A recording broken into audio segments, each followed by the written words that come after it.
اخلاق دیکھ کر، نبی کا کردار دیکھ کر اگر ابو بکر صدیق رضی اللہ تعالیٰ عنہ نے دلیل نہیں مانگی تو آگے دیکھیے حضرت عثمان رضی اللہ تعالیٰ عنہ، حضرت عبد الرحمن بن عوف رضی اللہ تعالیٰ عنہ، حضرت ابو عبیدہ بن جراح رضی اللہ تعالیٰ عنہ، یہ تین لوگ اکٹھے مسلمان ہوئے۔ کیوں؟ کہتے ہیں کہ کوئی دلیل نہیں مانگی، کوئی معجزہ نہیں مانگا، صرف یہ بات دیکھی کہ ابو بکر جیسا عقل مند انسان، ابو بکر جیسا دانشمند انسان، ابو بکر جیسا صاحب بصیرت و صاحب بصارت انسان اگر محمد کو نبی مان لیتا ہے تو واقعی محمد اللہ کا نبی ہے صلی اللہ علیہ وسلم۔ لہذا میں یہ کہہ سکتا ہوں کہ ابو بکر صدیق محمد عربی صلی اللہ علیہ وسلم کی نبوت کی سچائی کی دلیل ہے۔ لوگوں ابو بکر کو دیکھ کر لوگوں نے محمد عربی کا کلمہ پڑھا ہے، اس لیے صدیق میرے نبی کی نبوت کی سچائی کی دلیل ہے۔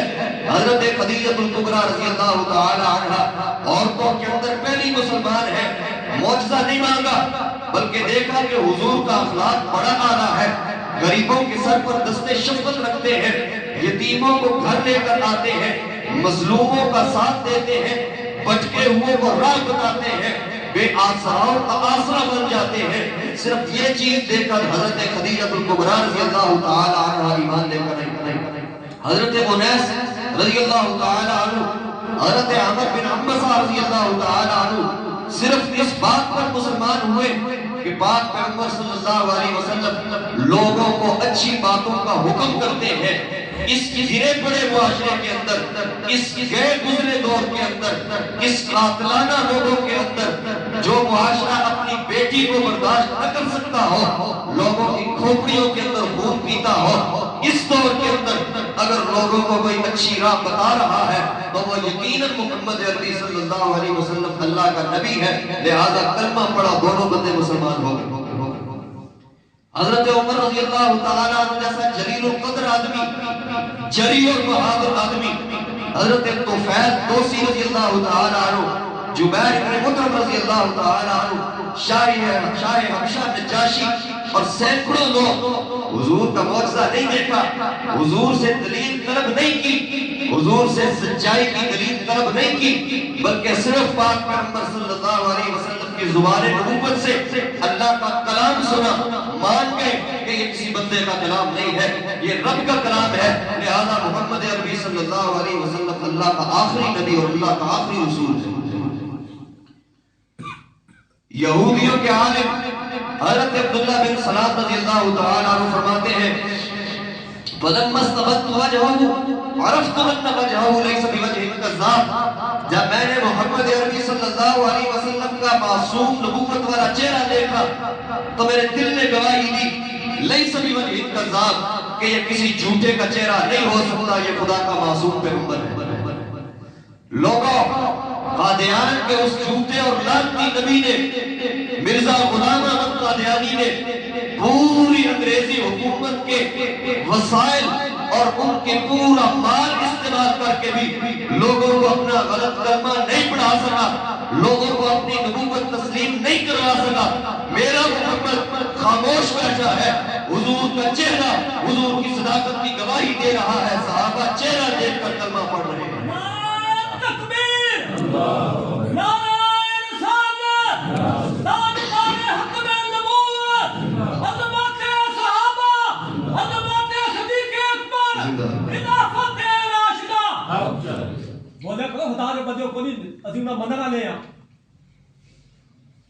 اللہ کے پیغمبر کا چہرہ اس کی نبوت کی دلیل ہوا کرتا ہے۔ خدا کا ہر پیغمبر معصوم ہوتا ہے، خدا کا ہر پیغمبر خوبصورت ہوتا ہے۔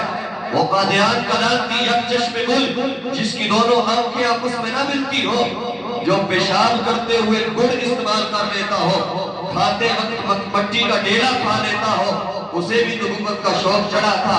اللہ نے پیشاب اور پاخانے کے اندر موت دے کر دنیا کو پیغام دیا کہ نبی جہاں مفوت ہوتا ہے، انتقال کرتا ہے، وہیں اس کی قبر بنتی ہے۔ میرا محبوب پیغمبر اما عائشہ رضی اللہ تعالی عنہا کے حجرہ میں انتقال کیا تھا، اللہ نے جنت کا ٹکڑا بنایا، اسی کے اندر دفن کیا۔ اگر قادیانی غلام احمد قادیانی کو نبی مانتے ہیں تو اسی واش روم کے اندر دفن کرو جہاں اس لعنتی کی روح نکلی ہے۔ اللہ نے ہر نبی کو ایک خوبصورت مقام دیا ہے، معجزات عطا کیے ہیں تاکہ کہنے والا یہ نہ کہہ سکے کہ تیرے پاس دلیل کیا ہے۔ میں یہ عرض کر رہا تھا کہ صحابہ کرام نے حضور سے معجزات نہیں مانگے، پاک پیغمبر کے کردار کو دیکھ کر ایمان لائے۔ حضرت ابو سفیان رضی اللہ تعالیٰ عنہ ایمان لائے، حضور کے معجزات کو دیکھ کر نہیں ایمان لائے۔ قرآن کو اترتا ہوا دیکھا ہے، ایمان نہیں لائے۔ حضور سے جنگوں کے اندر مقابلہ کیا ہے، تلوار کی جرأت اور بہادری کو دیکھ کر ایمان نہیں لائے۔ اپنی بیٹی کا رشتہ حضور کو دیا ہے، داماد سمجھ کر بھی ایمان نہیں لائے۔ معجزات اور کرامات دیکھ کر ایمان نہیں لائے۔ قیصر روم کو دیکھا جو اس وقت کی سپر طاقت ہے، اپنے تخت کے اوپر بیٹھا ہے اور کہہ رہا ہے اے کاش میں عرب کے اس گوریا نشین کے پاس ہوتا، آمنہ کے لال کے پاس ہوتا، عبداللہ کے در یتیم کے پاس ہوتا جو یتیموں کا آسرا ہے، جس نے پیٹ پر پتھر باندھ رکھے ہیں، جس کے گھر میں کھانے کو کچھ نہیں ہے، مہینوں مہینوں چولہا نہیں جلتا۔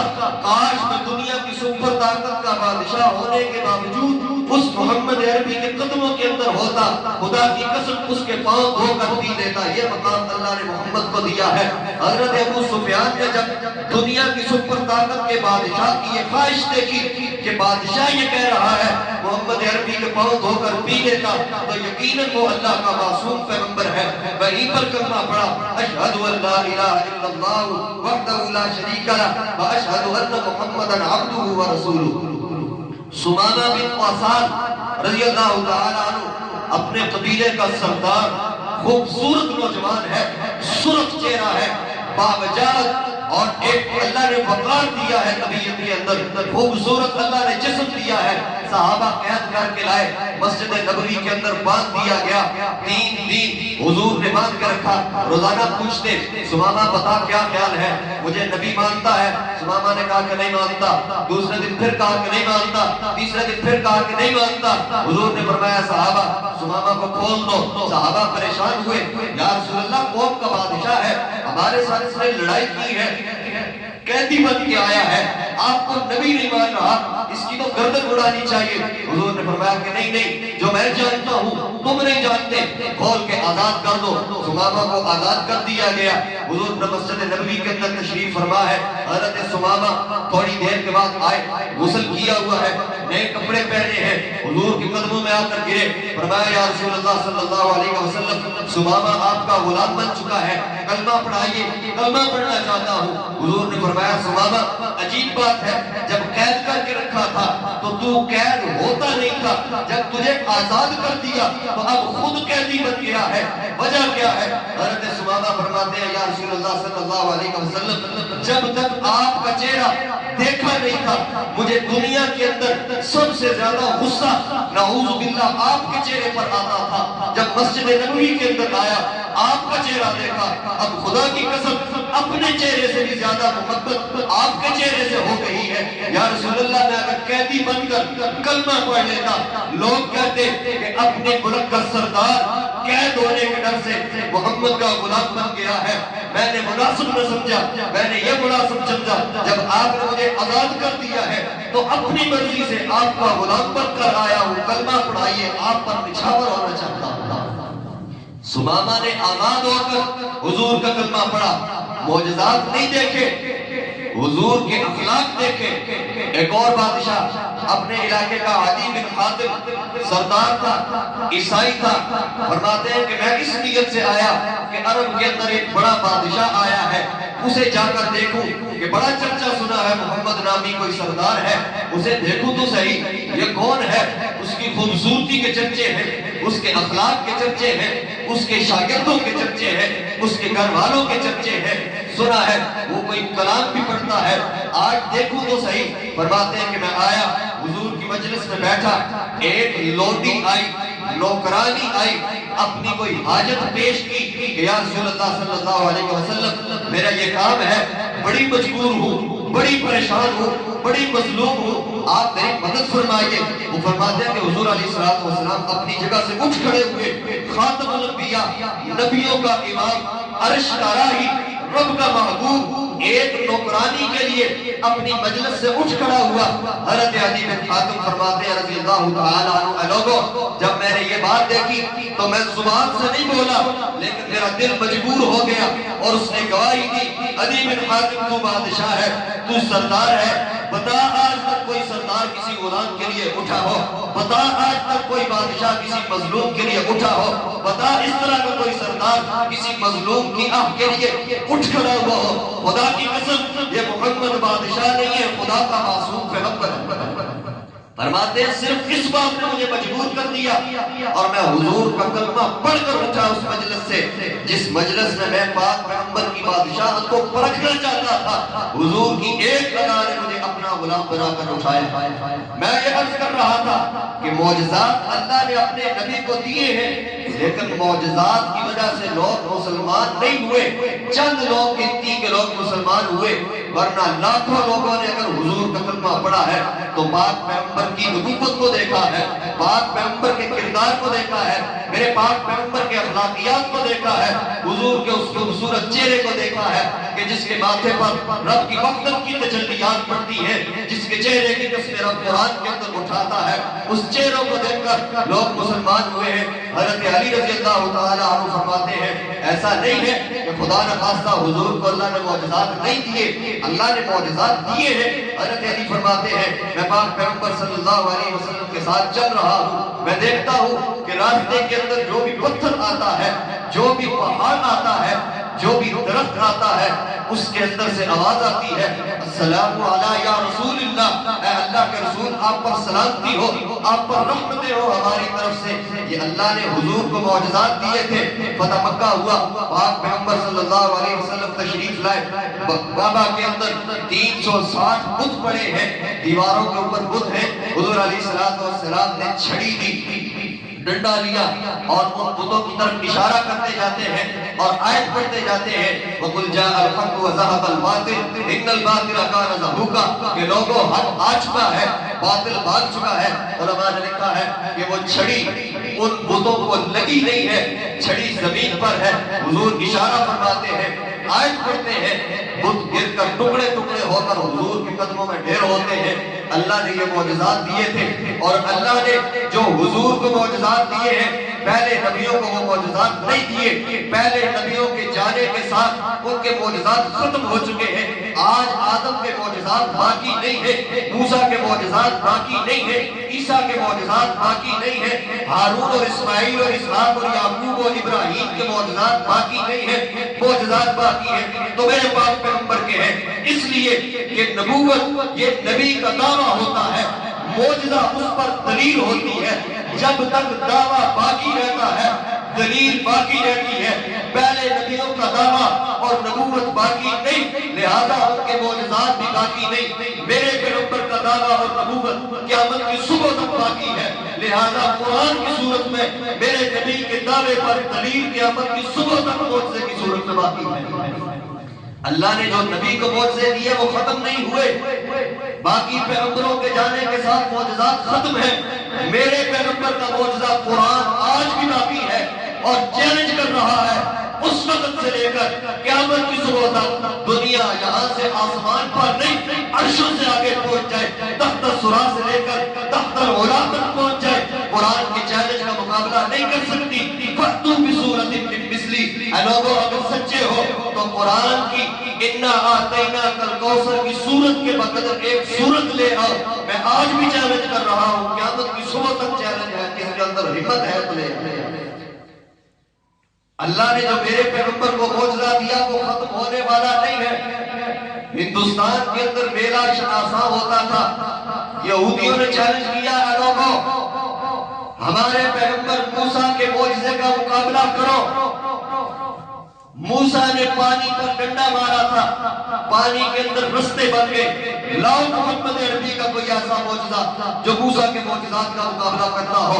یاد رکھیں ہمارا سنت والجماعت انبیاء کے تقابل کے قائل نہیں ہے، انبیاء کے معجزات کے مقابلوں کے قائل نہیں ہے، لیکن جب یہودی اور عیسائی کا دماغ خراب ہو جائے اور محمد عربی کے مقام کو چیلنج کرے، پھر معجزات بھی پیش ہوتے ہیں، پھر دلائل بھی پیش ہوتے ہیں، پھر نصائح اور وضاحتیں بھی پیش ہوتی ہیں۔ حضرت مولانا قاسم العلوم والخیرات حضرت مولانا قاسم نانوتوی رحمۃ اللہ علیہ اس مجلس کے اندر موجود تھے۔ فرمایا پھر بہت سا معجزہ ہے میرے پیغمبر کا۔ انہوں نے کہا کہ میرے پیغمبر کا معجزہ یہ ہے کہ پانی کے اوپر ڈنڈا مارا، 12 رستے بن گئے، تمہارا قرآن گواہ ہے۔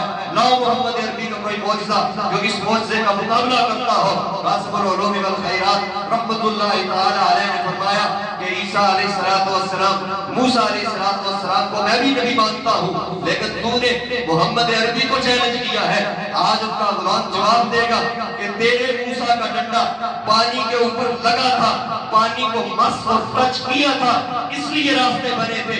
میرے محمد کی انگلی نے چاند کو ٹچ نہیں کیا، محمد زمین پہ تھا، چاند آسمان پہ تھا، انگلی یہاں سے ہلی ہے، چاند آسمان پہ ٹکڑے ہوا۔